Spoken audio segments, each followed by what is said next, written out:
आज आपण बोलणार आहोत अहिल्यानगर जिल्ह्यातील झालेल्या मोठ्या आर्थिक घोटाळ्यांबद्दल. सिस्पे, इन्फिनिटी बीकॉन आणि शिर्डीची ग्रोमोर.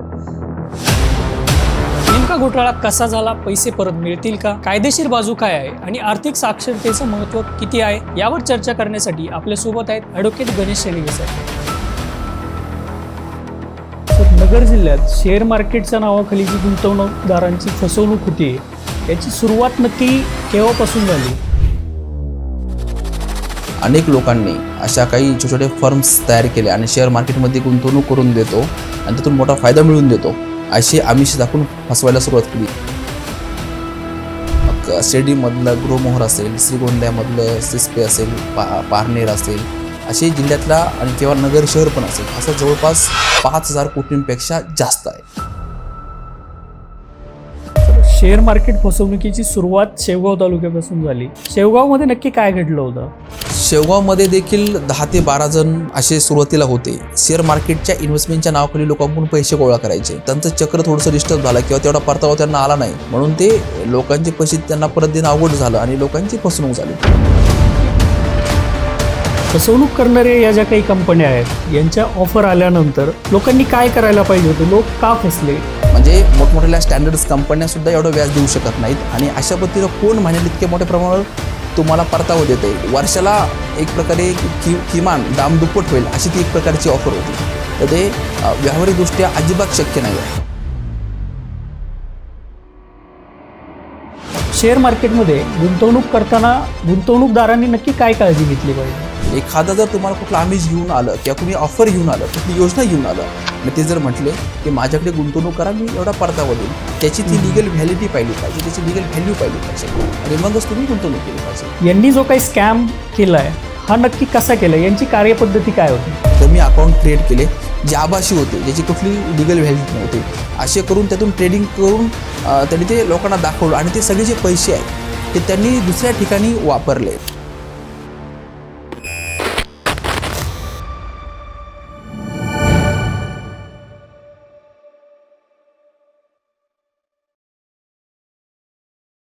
नमस्कार, मी तेजस शेलार.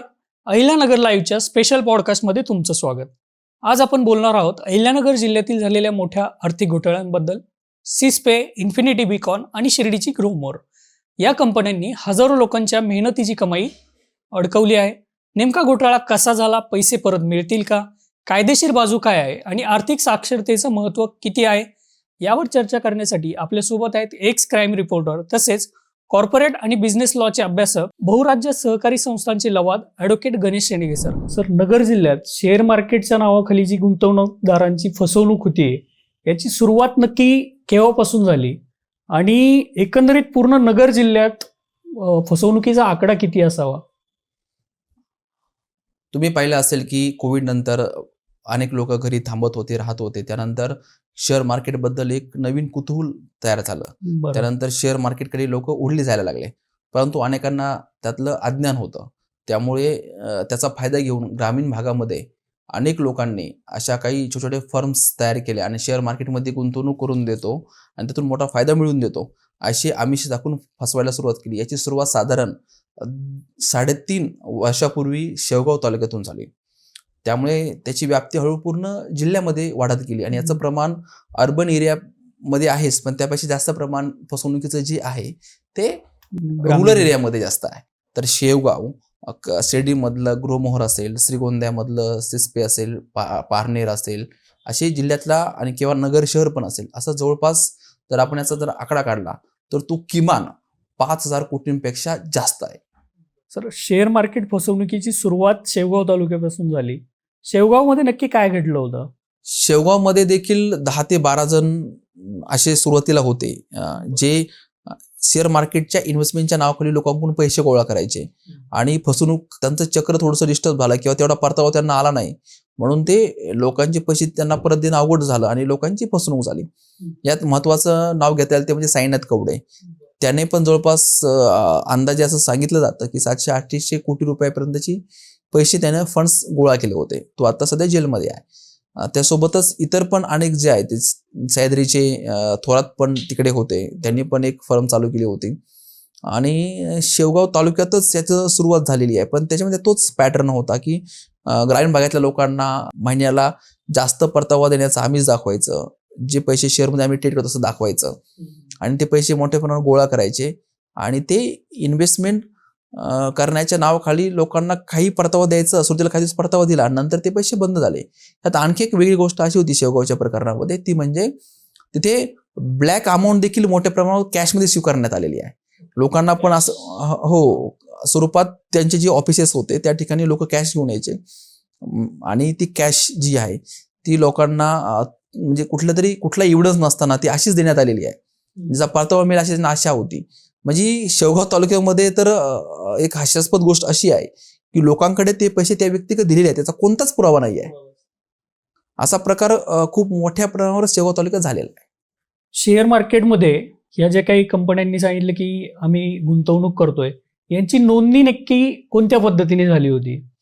ह्या आता पोलीस स्टेशनला जे गुन्हे दाखल आहेत आणि त्या गुन्ह्याच्या अनुषंगाने जर आपण पाहिलं तर ह्या ज्या फर्म आहेत तिथं या प्रायव्हेट लिमिटेड कंपन्या आहेत, ज्या कंपनी ऍक्ट 2013 अन्वये नोंदणीकृत झालेल्या आहेत. बरोबर. त्यांच्याकडे आर्थिक ठेवी घेण्याच्या किंवा शेअर मार्केटमध्ये गुंतवणूक करण्याच्या काही अधिकार होते का त्यांना? नाही, ह्या ज्या कंपन्या आपण जर पाहिल्या तर ह्या प्रायव्हेट लिमिटेड होत्या. तर त्या कंपन्यांना जर शेअर मार्केटमध्ये ट्रेडिंग करायचं असेल तर त्यासाठी त्या कंपन्यांना सेबीची परमिशन लागेल. त्यासोबत त्या कंपन्या BSE बॉम्बे स्टॉक्स एक्सचेंज आणि NSE म्हणजे नॅशनल स्टॉक्स एक्सचेंज या ठिकाणी देखील त्या नोंदणीकृत असायला हव्यात आणि अशाच कंपन्या ह्या शेअरमध्ये ट्रेड करू शकतात. तर ह्या फक्त फायनान्शियल कन्सल्टिंग वगैरे असं काही करू शकतात किंवा त्याच्या कार्यशाळा घेऊ शकतात. हे त्याची लिमिटेशन होते. त्या ट्रेड नाही करू शकत. तरीही त्यांनी काय केलं नक्की?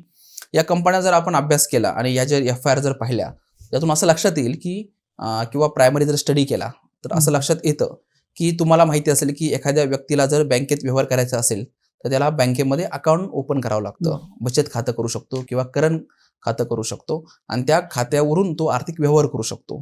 तसं बँकेचं बँक खातं असतं, तसं शेअर मार्केटमध्ये ट्रेडिंग करायचं असेल तर त्याचं डीमॅट अकाउंट असतं. बरोबर. तर डीमॅट अकाउंटवरूनच शेअर ट्रेडिंग करता येतात आणि ते करण्यासाठी तुम्हाला आपण पाहिलं असेल की एंजल वन, शेरखा, बोनिन्झा, त्यानंतर मोतीवाल ओसवाल, त्यानंतर आपली HDFC, ICICI अशा बऱ्याच ब्रोकरेज कंपन्या असतात, ज्या कंपन्या असतात आणि त्या कंपन्यांकडे डीमॅट अकाउंट ओपन केलेलं असतं आणि त्यातून हे शेअर ट्रेडिंग करता येतं. पण प्रत्यक्षात ह्या प्रकरणात तसं काही झालेलंच नाहीये. शेअर मार्केटच्या नावाखाली यांनी काही कंपनी फर्म्स तयार केल्या, त्याचे एक पॅरलल वेब पोर्टल तयार केले आणि त्या वेबसाईट्सवरतीच त्यांनी डमी अकाउंट क्रिएट केले. म्हणजे जसं आपण एंजल वन वरती गेलो किंवा कुठल्या मोतीलाल ओसवाल किंवा शेरखावरती गेलो तर जसं त्या ठिकाणी तुमचं एक डीमॅट अकाउंट असतं, त्यातून तुम्ही ट्रेड करू शकता. तसं यांनी साध्या म्हणजे जी NSE BSE ला रजिस्टर नसलेल्या ज्या कंपन्या नाहीत त्या पद्धतीनं दाखवण्यासाठी किंवा तसा भास करण्यासाठी त्यांनी पॅरलल डुप्लिकेट डीमॅट ओपन केल्यासारखं दाखवलं असं म्हणायला हरकत नाही की त्या वेबसाईटवरती त्याच्या नावाचा प्रत्येकाचा लॉग इन ID किंवा एक अकाउंट असायचं आणि त्या अकाउंटवरती ते अमाऊंट दिसायची, त्याचे व्याज दिसायचं. एक प्रकारे ते एक आभासी पद्धतीनं त्यांनी ते एक डिमॅटेशन दाखवलं. अशा पद्धतीनं लोकांना पण ते तसं वाटतं. लोकांनी फक्त ऐकलेलं आहे की डीमॅट अकाउंट असतात, त्यातून ते शेअर ट्रेडिंग केले जातात किंवा हे लोकांना प्रायमरी माहिती होती, पण अनेक लोकांना त्याच्याबद्दल तेवढी आर्थिक साक्षरता नाही आहे आणि त्यामुळेच लोक ह्या अशा पद्धतीने जी फसवणूक झाली त्याला बळी पडले. त्यांना समजलंच नाही की हे डीमॅट अकाउंट नाही आहे. फसवणूक करणाऱ्या या ज्या काही कंपन्या आहेत यांच्या ऑफर आल्यानंतर लोकांनी काय करायला पाहिजे होतं? लोक का फसले? ही नक्की चूक का झाली? आता साधारण मी आता जे सांगितलं त्या पद्धतीनंच मी तुम्हाला थोडंसं त्याचं रिपीट करेल की कुठल्याही व्यक्तीनं जर शेअर मार्केटच्या नावाखाली अशा पद्धतीनं कुणी ऑफर केला तर लोकांनी एक साधा विचार केला पाहिजे की यांची जी ऑफर होती ती अशी होती की महिन्याला 10 ते 20% प्रॉफिट. हे प्रॅक्टिकली पूर्ण इनलॉजिक आहे. बरोबर. वार्षिक 10% सहकारी पतसंस्था किंवा आता काही ज्येष्ठ नागरिकांना काही बँकांच्या स्मॉल फायनान्स बँकांच्या ऑफर्स असतात, एवढ्या टक्क्यापर्यंत व्याज मिळेल. पण ज्या मोठ्या बँका आहेत त्यांचा FD वरील जे व्याज दर आहे तो 6% सुरू होतो, 6 ते 8.5% दरम्यानच असतो. बरोबर. आणि तो पण वार्षिक असतो. बरोबर. म्हणजे मोठमोठ्या स्टँडर्ड कंपन्या सुद्धा एवढं व्याज देऊ शकत नाहीत. आणि अशा पद्धतीनं कोण महिन्याला इतके मोठ्या प्रमाणावर तुम्हाला परतावा देत आहे, तर 100% वर्षाला एक प्रकारे किमान दाम दुप्पट होईल अशी ती एक प्रकारची ऑफर होती. तर ते व्यावहारिकदृष्ट्या अजिबात शक्य नाही आहे. यातून लोकांनी थोडासा डाऊट घेऊन त्याची लिगलिटी तपासायला पाहिजे होती. लोकांनी हे पाहिलं पाहिजे की जर मला कोणी ऑफर करताय त्याची लिगल व्हॅल्यू काय आहे, की त्या कंपनीला ट्रेड करण्याचा अधिकार आहे का, ट्रेडिंग करण्याचा राईट आहे का, त्यांचं BSCला रजिस्ट्रेशन आहे का, किंवा NSCला रजिस्ट्रेशन आहे का, किंवा सेबीनं त्यांना अशा प्रकारचा व्यापार आणि व्यवसाय करायला परवानगी दिलेली आहे का, हे लोकांनी पाहायला पाहिजे. पाहिलं सिस्पे, त्यानंतर इन्फिनिटी बिकॉन, ग्रोमोर यांनी जो काही स्कॅम केलाय हा नक्की कसा केला, यांची कार्यपद्धती काय होती? आपण जर ह्याच्यामध्ये पाहिलं की ह्या ज्या शेअर मार्केटच्या नावाखाली लोकांना गुंतवणुकीतून मोठा परतावा देण्याचा आमिष दाखवून जी आर्थिक व्यवहार झाले, बरोबर, त्या अनुषंगानं जर याची कार्यपद्धती जर आपण जर पाहिली की मी तुम्हाला सांगितलं की अकाउंट डिमॅट नसताना स्वतःची एक पॅरलल वेब पोर्टल तयार केले आणि तिथे एक डमी अकाउंट म्हणजे आभासी डिमॅट म्हणता येईल त्याला, असं एक डमी अकाउंट क्रिएट केले जे आभासी होते, ज्याची कुठली लिगल व्हॅल्यू नव्हती. असे करून त्यातून ट्रेडिंग करून त्यांनी ते लोकांना दाखवलं आणि ते सगळे जे पैसे आहेत हे त्यांनी दुसऱ्या ठिकाणी वापरले. जर आपण थोडंसं त्यात जर खोलात जाऊन जर पाहिलं तर प्रायमा फेसी असं दिसतंय की जर त्यातले काही जर संचालकांच्या जर फर्म्स पाहिल्या आपण किंवा कंपनी पाहिल्या, त्यांचे DIN नंबरवरून त्यांचा सर्च घेतला तर असं लक्षात येईल की हे जे लोक आहेत ना हे ह्या व्यवसायामध्ये आता नाही आहेत, हे 2005 पासून हेच करतायत. म्हणजे त्यांनी अनेक कंपन्या सुरू केलेल्या आहेत. जर त्यातलं जर एका आरोपीचं आपण उदाहरण घेतलं, एक्झाम्पल म्हणून एकच नाव घेऊ, तो म्हणजे जो श्रीगोंद्यात चर्चेला आहे किंवा बऱ्याच ठिकाणी त्याची फसवून झाली, तो म्हणजे नवनाथ आवतडे नावाचा व्यक्ती.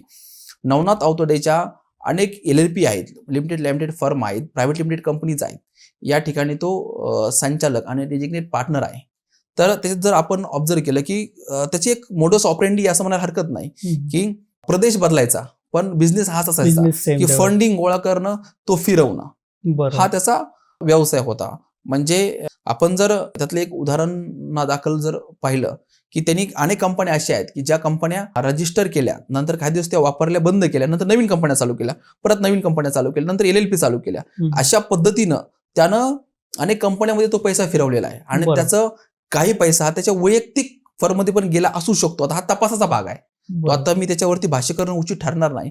परंतु यात जर थोडंसं जर पाहिलं तर काही LLP अशा आहेत की ज्याच्यामध्ये नवनाथ आवतडे व त्याची पत्नी हे दोघंच त्यामध्ये भागीदार आहेत आणि तिकडे पण हे पैसे गेले असू शकतात, ज्या शेअर मार्केट सोडून रिअल इस्टेट व इतर व्यवसायामध्ये आहेत.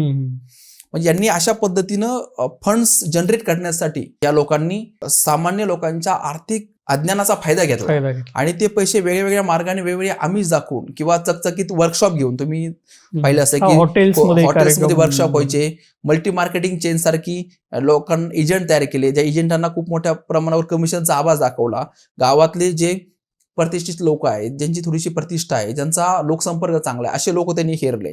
त्या लोकांना इन्व्हेस्ट फंड गोळा करण्याचं आमिष दाखवलं, त्या बदल्यात त्यांना कमिशन दिलं आणि अशा कमिशनचा आमिष घेऊन आणि गावातलाच माणूस आहे त्याचा त्याला काही नुकसान झालं तर एक लोकांचा एक प्रकारे विश्वास संपादन एजंट पद्धतीचा खूप वापर केला, एक लोकांचा विश्वास संपादन केला आणि सगळे फंड्स गोळा केले आणि ते डायल्यूट केले. त्यातले प्रायमा फेसी तर म्हणजे तपासाचा भाग आहे तो, परंतु जे काही समजतंय जे, तर त्यांनी हे पैसे फिरवताना काही शेअर मार्केटमध्ये फिरवले आणि काही त्यांच्या इतर व्यवसायात फिरवले. अशा पद्धतीनं त्यांनी हे काम केलेलं आहे. आता जो मुख्य सूत्रधार म्हणून जो नवनाथ आवतडे आहेत, त्याचं म्हणणं असं देखील आहे की त्याचीच इतरांनी फसवणूक केली आणि त्याने अगस्त्य मिश्रा आणि इतर जे काही संचालक आहेत त्यांच्यावर देखील आरोप केलेत. त्याबद्दल काय सांगा? आता माझं यात म्हणणं आहे की फक्त जे सांगितलं की त्यांचं कार्यपद्धतीच अशी होती की फंड्स वेगवेगळ्या कंपन्यांमध्ये फिरवायचे. जसे नवनाथ आवतडेनं काही कंपन्या चालू केल्या आणि त्या कंपन्याचे वेगवेगळ्या ठिकाणी पैसे फिरून काही कंपन्या चालू करून बंद पण करून टाकल्या. तसं ते जे आता अगस्त मिश्रा यांचं नाव सांगताय, तर अगस्त मिश्रा यांच्या संपर्कात जर तुम्ही त्यांचा DIN पाहिला ROCच्या वेबसाईटवरती, तर त्याच्यावरून असं लक्षात येतं की 2023 मध्ये ते अगस्त मिश्रांच्या संपर्कात आले. म्हणजे ती कनेक्टिव्हिटी जी आहे तर ही 23 पासून दिसते, पण त्या अगोदर पासून सन 2005 पासून चिट फंड असेल किंवा वेगवेगळ्या ट्रेड्स आहे किंवा मार्केटिंग आहे किंवा अशा फायनान्शियल अनुषंगानं ज्या कंपन्या आणि फर्म्स काम करतात त्याच्यामध्ये नवनाथ आवतडे ऑलरेडी 2005 पासून आहे. त्याच्यामुळे आपण असं म्हणू नाही शकत की त्याची कोणी फसवणूक केली, कारण कुठला तरी वेगळा हेतू घेऊनच यांनी ही कनेक्टिव्हिटी तयार केली होती असं तरी प्रायमा फेसी दिसत आहे. या प्रकरणात पोलिसांचा तपास कसा सुरू आहे आणि तो तपास कुठपर्यंत जाऊ शकतो? आता पोलिसांच्या तपासात जर आपण थोडक्यात विचार केला तर आता प्रायमा फेसी FIR आलेली आहे, पण ह्या गुन्ह्याची व्याप्ती खूपच मोठी आहे की हे जे लोक आहेत हे काही सामान्य ठिकाणचे नाही आहेत. यांचं आर्थिक नॉलेज यांना आहे आणि त्यांच्या आर्थिक नॉलेज जे आहे त्याचा उपयोग त्यांनी आर्थिक नॉलेज नसलेल्या व्यक्तींचा फायदा घेऊन हे फंड्स फिरवलेले आहेत. त्यामुळे हे पैसे कुठे कुठे गेलेले आहेत, कोणत्या कोणत्या कंपनीजमध्ये गेलेले आहेत, कुठे कुठे पोहोचलेले आहेत, ह्या प्रत्येक ठिकाणी पोलिसांना शोधावं लागेल. हे पब्लिक मनी आहे. पब्लिक मनी जर कुठं पब्लिकची जर एखाद्या ठिकाणी आर्थिक फसवणूक झाली, त्यांच्या पैशाचा जर गैरवापर झाला, त्याचा लाभ ज्या ज्या व्यक्तीने घेतलेला आहे असा प्रत्येक व्यक्ती या गुन्ह्यामध्ये आरोपी होणार आहे. इन द सेन्स सांगायचं झालं तर ह्यामध्ये जे एजंट कार्यरत होते, म्हणजे कंपनीचे जे संचालकच नाही आहे, मार्केटिंग करणारी टीमच नाही आहे, तर याच्यामध्ये जे जे एजंट होते, ज्यांनी कमिशन घेतलेले, ज्यांचं कमिशन त्यांच्या अकाउंटला आलेलं आहे, ते सर्व लोक याच्यामध्ये आरोपी होणार आहे. कारण हा पैसा जनतेचा आहे. जनतेची फसवणूक करण्यासाठी ज्याच्या संबंध आहे अशा ठिकाणी सगळ्या लोकांना पोलीस आरोपी करतील. त्या अनुषंगाने या गुन्ह्याची खूप मोठी व्याप्ती आहे. त्यातल्या आर्थिक क्षेत्रातल्या काही तज्ञांची मदत घेऊन हा तपास पुढे पुढे जाईल आणि त्यामध्ये जोपर्यंत तपास जर चांगला निष्पक्ष आणि खूप गांभीर्यानं झाला तर शेवटच्या घटकापर्यंत हा तपास पोहोचू शकतो. कदाचित याच्यामध्ये मोठ्या उद्योग क्षेत्रातील लोक पण त्यात बाहेर येऊ शकतात. मी सांगता येत नाही की तपास कुठेपर्यंत जाईल, पण त्याची व्याप्ती खूप मोठी असणार आहे, हे मी निश्चित सांगतो. सर, आता मुख्य सूत्रधार जो नवनाथ आवताडे म्हणून आहे, तर त्याच्या एकूण कंपन्या किती आहेत? नवनाथ आवताडेंचा जर आपण कंपन्या पाहिल्या तर त्याच्यामध्ये त्याच्या आतापर्यंत तो 6 कंपन्यांमध्ये संचालक होता. त्यातल्या 3 कंपन्या बंद पडलेल्या आहेत किंवा त्या बंद करण्यात आलेल्या आहेत आणि 3 कंपन्या ज्या चालू आहेत. त्याच्यानंतर LLP जर पाहिलं तर त्यांच्या एकूण 5 LLP मध्ये ते डेजिग्नेटेड पार्टनर आहेत. यातल्या बंद झालेल्या कंपन्या किती आहेत? नवनाथ आवताडे जे पहिल्या कंपनी संचालक झाले ते साधारण 20 वर्षापूर्वी. तर 6/5/2005 रोजी एक कंपनी होती, ते म्हणजे Fidelity chit fund private limited, जी बंद झालेली आहे. त्यानंतर आणखी एक कंपनी होती Kamdhenu live stock farming private limited, जी 5/1/2011 रोजी झाली होती, ती पण आता बंद आहे. त्यानंतर हिंदवे क्रिश प्रायव्हेट लिमिटेड ही जी कंपनी आहे ही देखील आता बंद अवस्थेत आहे. आणि जर चालू कंपन्या जर तुम्ही विचारल्या तर त्यातल्या Syspe Trades Venture India private limited ही कंपनी 27/7/2023 पासून हा त्या कंपनीमध्ये संचालक आहे. त्यानंतर Infinity Beacon India private limited या कंपनीमध्ये तो 20/7/23 पासून संचालक आहे. जी कंपनी दोन्ही ऍक्टिव्ह आहेत. म्हणजे तुम्ही यात जर पाहिलं की 20/7/23 ला त्याची इन्फिनिटी कंपनी सुरू झाली आणि त्यानंतर 27/7 म्हणजे मधून 7च दिवसामध्ये त्याची दुसरी company Syspe Trades Venture India private limited ही रजिस्टर झाली. त्यातला तुम्ही कनेक्टिव्हिटी तुम्हाला समजून घेता येईल. बरोबर. आणि त्यानंतर कोडेरियल टेक प्रायव्हेट लिमिटेड ही जी कंपनी आहे या कंपनीमध्ये तो फक्त काही दिवसच संचालक होता, नंतर तो कंपनीतून बाहेर पडला. ती कंपनी लातूर स्थित होती. आणि ह्यातल्या ज्या कंपन्या आहेत ह्या मोस्टली त्यांच्या रजिस्टर ऑफिस जे आहे ते पुण्यात शहरातले आहेत. पुण्यातले सगळं. आणि जर LLP तुम्ही जर विचारला तर LLP मध्ये त्याच्या 2 ज्या LLP आहेत ह्या बंद आहेत. त्या म्हणजे एक म्हणजे सुवर्णभूमी लाईफ स्पेस LLP ही जी कन्स्ट्रक्शन कंपनी होती LLP होती ती बंद आहे. त्यानंतर रेवती होम LLP ही देखील कन्स्ट्रक्शन रिलेटेड होती, ती आता बंद आहे.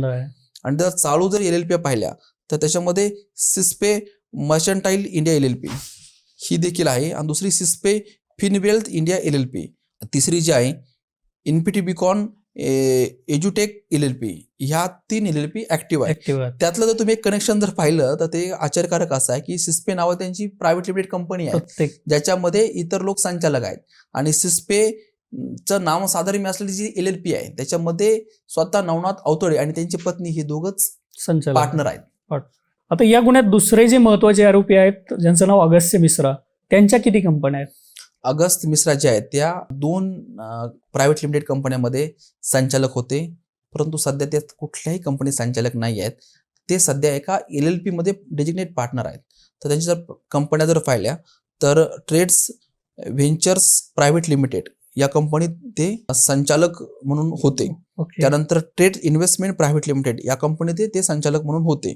परंतु आपण जर पाहिलं तर ट्रेड्स व्हेंचर्स जे आहे त्या कंपनीमध्ये ते 8 मार्च 2024 ते 19 जून 2025 या काळात ते संचालक होते. ओके. म्हणजे हा जो गुन्हा दाखल झाला ते गुन्हा दाखल होण्याच्या किंवा तक्रार होण्याच्या अगोदरच त्यांनी त्या कंपनीच्या संचालक पदाचा राजीनामा दिलेला आहे.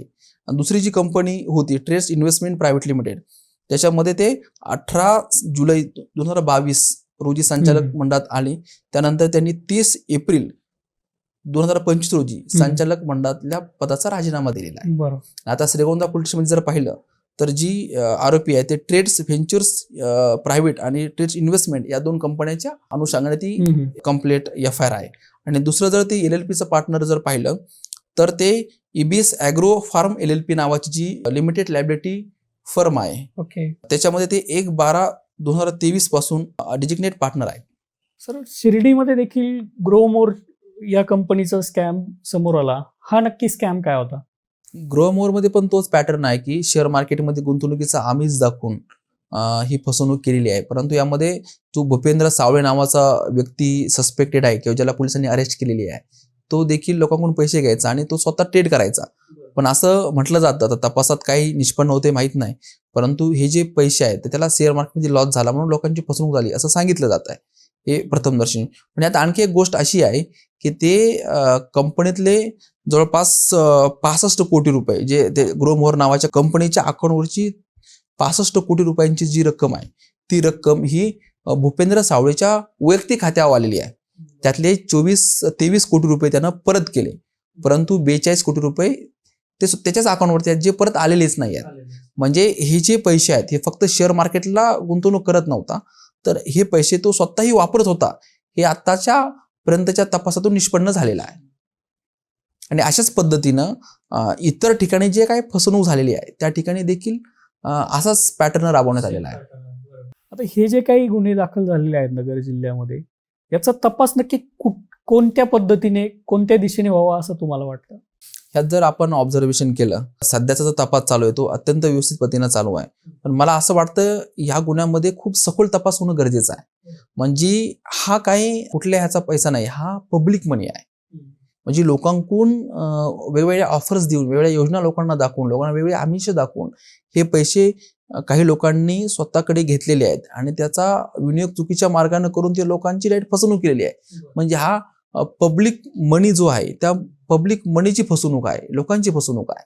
म्हणून public money is most important. म्हणून या गुन्ह्यात मला असं वाटतं की तपासामध्ये हा जो पैसा आहे याचा शेवटच्या ह्याच्यापर्यंत, टोकापर्यंत कोण कोण लाभार्थी याचा सखोल तपास होणं गरजेचं आहे. आणि सध्या जर आपण पाहिलं याच्यामध्ये तुम्ही वेगवेगळ्या CA वगैरे यांची मदत घेऊन तपास करणं खूप आवश्यक आहे या गुन्ह्यामध्ये. त्यासाठी मला असं वाटतं याच्यामध्ये सध्याचं जर पोलिसांचं मनुष्यबळ पाहता आणि यातली जी टेक्निकलिटी पाहता हे तितक्या वेगानं इतका स्ट्रॉंग तपास करणं अवघड आहे. म्हणून याची खूप गांभीर्यानं दखल घेऊन मी तर असं म्हणतो, लोकांनी जर गुंतवणूकदारांनी खूप दबाव तयार केला यंत्रणेवरती तर ह्याचा खूप गांभीर्यानं तपास होण्यासाठी याच्यामध्ये विशेष तपास पथक म्हणजे SITची नेमणूक करणं अत्यावश्यक आहे असं मला वाटतं. कारण याची व्याप्ती खूप मोठी आहे. हे काही छोटी घोटाळा स्कॅम नाही आहे, याची व्याप्ती किमान 5,000 कोटींपेक्षा मोठी आहे. त्यामुळे त्याचं गांभीर्य ओळखणं गरजेचं आहे आणि त्या अनुषंगानं SIT मार्फत हा तपास होणं खूप गरजेचं आहे असं मला वाटतं. आता ही जी काही 5,000 कोटींपेक्षा जास्त रक्कम आपण एकंदरीत बोलतोय, या पैशाचं नक्की या स्कॅमर्सने नक्की काय केलं असेल असं तुम्हाला वाटतं? हा पैसा नक्की कुठे गेला असेल हे जे आहे तर ह्याचा तपास तर होणारच आहे. आणि जर SIT जर नेमली तर त्याचा प्रत्येक लाभार्थी हा ट्रेस आउट होऊ शकतो. परंतु जर पायमाफिस जर मला विचारलं, या लोकांचा हेतू जर प्रामाणिक असता, यांचा हेतू जर शुद्ध असता तर यांनी काय केलं असतं की यांचे जे पैसे आहेत हे योग्य मार्गानं त्याचे ट्रेड केले असते.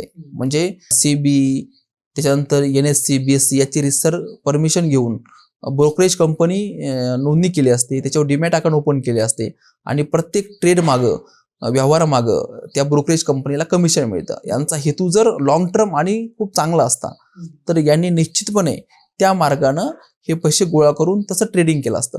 पण या लोकांनी एक प्रकारे काल्पनिक डीमॅट ओपन केले, स्वतःचे वेब पोर्टल तयार केले आणि त्यातून ते पैसा फिरवला, किंवा काही ठिकाणी असं लक्षात येईल की हे पैसे त्यांच्या कुटुंबाच्या किंवा त्यांच्या असलेल्या इतर कंपनी किंवा LLP मध्ये हे पैसे डायल्यूट झालेले आहेत. किंवा काही ठिकाणी तर असं आहे की शिर्डीच्या ग्रोमोरच्या उदाहरणात सांगायचं झालं तर ते पैसे वैयक्तिक खात्यात पण गेलेले आहेत. म्हणजे जर आपण जर एक चिकित्सकपणे जर अभ्यास केला तर असं एक बाब यातून स्पष्ट होते की हे जे पैसे आहेत त्यांनी चांगला हेतू न ठेवता हे गोळा केले आणि त्याचा खूप मोठ्या प्रमाणावर वैयक्तिक फायद्यासाठी, वैयक्तिक लाभासाठी याचा वापर केलेला, असा माझा प्राथमिक अंदाज आहे. त्यातून स्वतःच्या गरजा भागवणं, चैनी करणं, एक प्रकारे अशा स्कॅम यात केलेला प्रायमाफेसी दिसतो. सगळ्यात आता महत्वाचा प्रश्न, ज्या काही गुंतवणूकदारांनी या संपूर्ण ठिकाणी गुंतवणूक केली यांना त्यांचे पैसे परत मिळतील का? आता हा साहजिक प्रत्येकाला पडलेला प्रश्न आहे की मी जी गुंतवणूक केलेली आहे ते पैसे बुडले की मला परत मिळाले, याच्याबद्दल अनेक लोकांना प्रश्न पडणं साहजिक आहे. कारण ही रक्कम छोटी नाही आहे.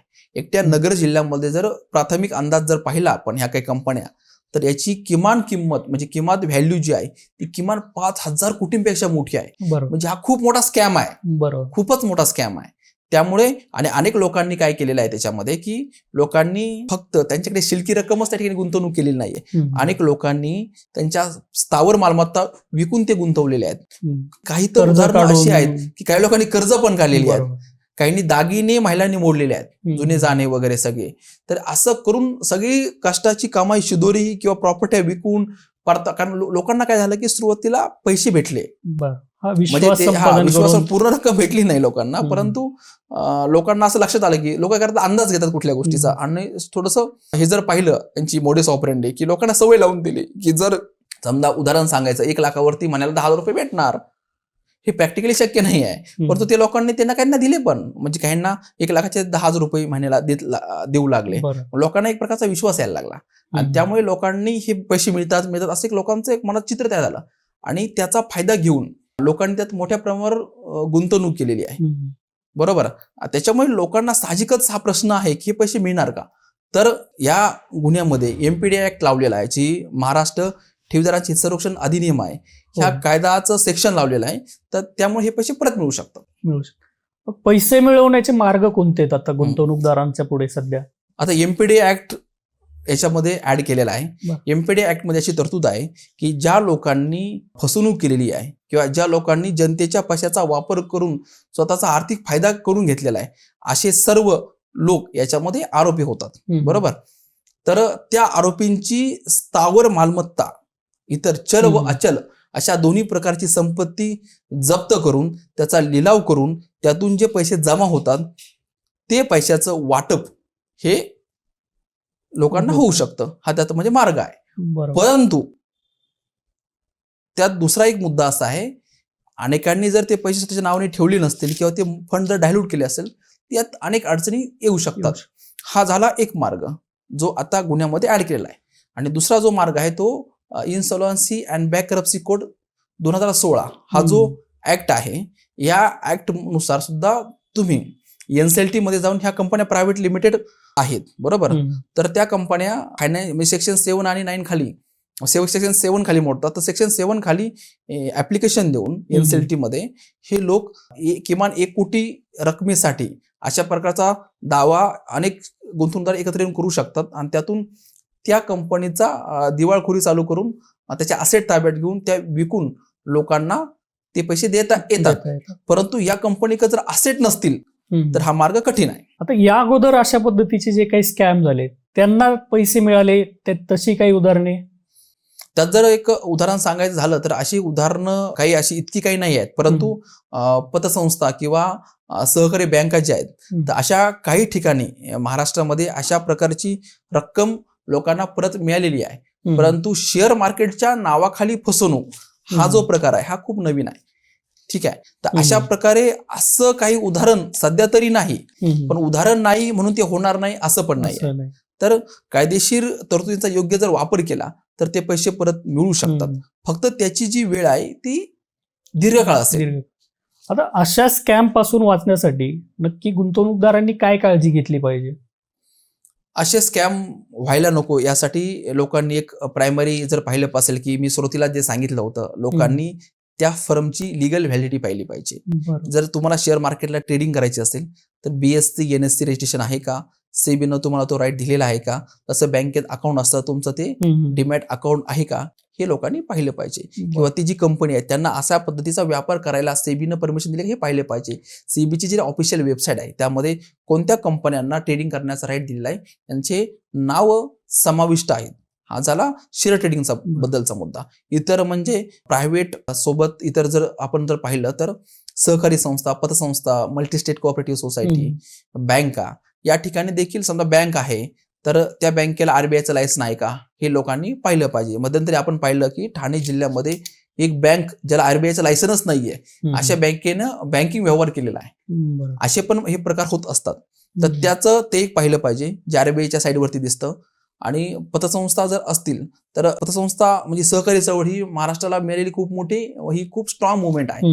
अनेक ग्रामीण भागामध्ये लोकांना ताकद देण्याचं काम, आर्थिक बळ देण्याचं काम या सहकारी चळवळीनं दिलेलं आहे. सहकारी पतपेढ्या, पतसंस्था, मल्टीस्टेट यांनी दिलेला आहे. त्यामुळे त्या रजिस्टर आहेत का नाही या पाहिल्या पाहिजेत.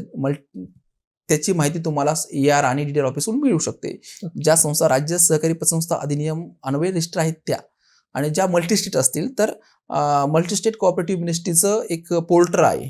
तर त्या पोर्टलवरती देखील ह्या संस्था ज्या लाईन ऑफ कंट्रोल काय आहे का, त्यांचं कार्यक्षेत्र काय आहे, अशा प्रकारे प्रत्येक संस्था जी सहकारी असते तर प्रत्येक व्यवसाय रूप त्याला वेगवेगळे रजिस्ट्रेशन सर्टिफिकेट मिळतात. तर त्या ऑफिशियल वेबसाईटला तुम्हाला पाहायला मिळतात आणि त्या जर कायदेशीर असतील तर आपण निश्चितपणे निसंकोचपणे गुंतवणूक करू शकता. त्यानंतर ते संचालक मंडळ कोण आहे, त्या लोकांची विश्वासार्हता किती आहे, हे पण ऍडिशनल मुद्दे झाले. पण त्या लिगल आहेत की नाही, त्यांना तो व्यवसाय व्यापार करायला परमिशन आहे की नाही हे लोकांनी पाहिलं पाहिजे असं मला वाटतं. शेअर मार्केटमध्ये गुंतवणूक करताना गुंतवणूकदारांनी नक्की काय काळजी घेतली पाहिजे? एक साधं तुम्हाला मी उदाहरण सांगेल. आपण जर बाजारात कधी गेलो आणि आपल्याला जर एखादी ड्रेस घ्यायचा असेल तरी आपण त्या ड्रेसची क्वालिटी चेक करतो.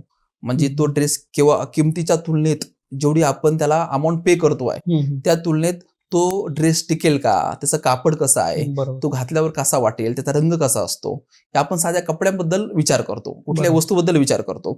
एखादा फ्लॅट घ्यायचा, घर घ्यायचं, एखादी स्थावर मालमत्ता घ्यायची, त्याचा आपण वकिलाकडून सर्च रिपोर्ट काढतो आणि त्याच्यानंतरच त्याच्यामध्ये इन्व्हेस्टमेंट करून ती प्रॉपर्टी परचेस करतो. म्हणजे आपण साध्या साध्या गोष्टींमध्ये ह्या दक्षता घेतो, प्रॉपर्टी घेताना त्याचा सर्च करतो. तसंच एखादा जर तुम्हाला कुठलं आमिष घेऊन आलं किंवा कुणी ऑफर घेऊन आलं, कुठली योजना घेऊन आलं आणि ते जर म्हटले की माझ्याकडे गुंतवणूक करा, मी एवढा परतावा देईल, तर त्याची लिगल व्हॅलिडिटी तुम्ही पाहिली पाहिजे. त्यासाठी एखाद्या CA चा सल्ला घेतला पाहिजे आणि त्यातला किंवा जे आर्थिक तज्ज्ञ आहेत यांचा सल्ला घेतला पाहिजे आणि मगच तुम्ही गुंतवणूक केली पाहिजे असं मला वाटतं. असे स्कॅम होऊ नये म्हणून गव्हर्नमेंटने काय काळजी घेतली पाहिजे?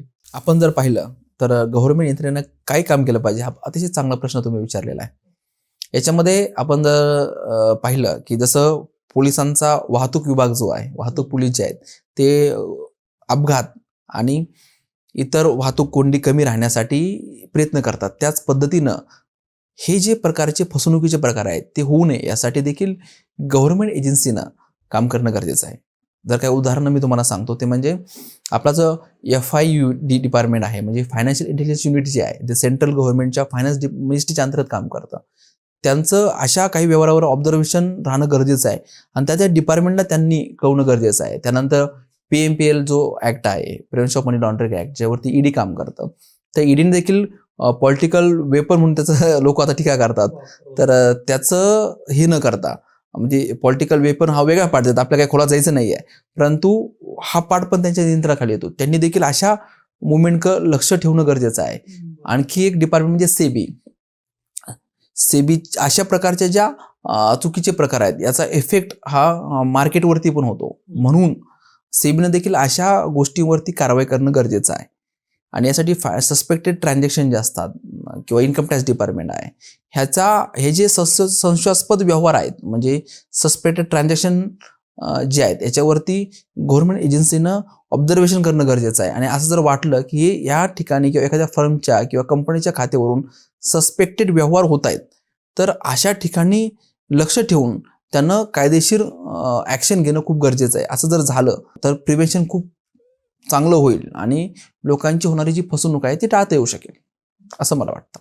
आजच्या चर्चेतून हे स्पष्ट झालं, लालसेच्या आहारी जाऊन घेतलेले निर्णय किती मोठं नुकसान करू शकतात. घोटाळा कसा झाला, पैसे कसे अडकले, तपास कुठपर्यंत पोहोचला आणि स्वतःचं संरक्षण करण्यासाठी लोकांनी काय करावं हे आपण या पॉडकास्टमध्ये जाणून घेतलं. आपण यापुढे सजग राहूया, योग्य माहिती घेऊनच गुंतवणूक करूया आणि अशा फसवणुकीपासून स्वतःला वाचूया. आजचे पाहुणे आणि तुम्ही श्रोते सगळ्यांचे मनपूर्वक आभार.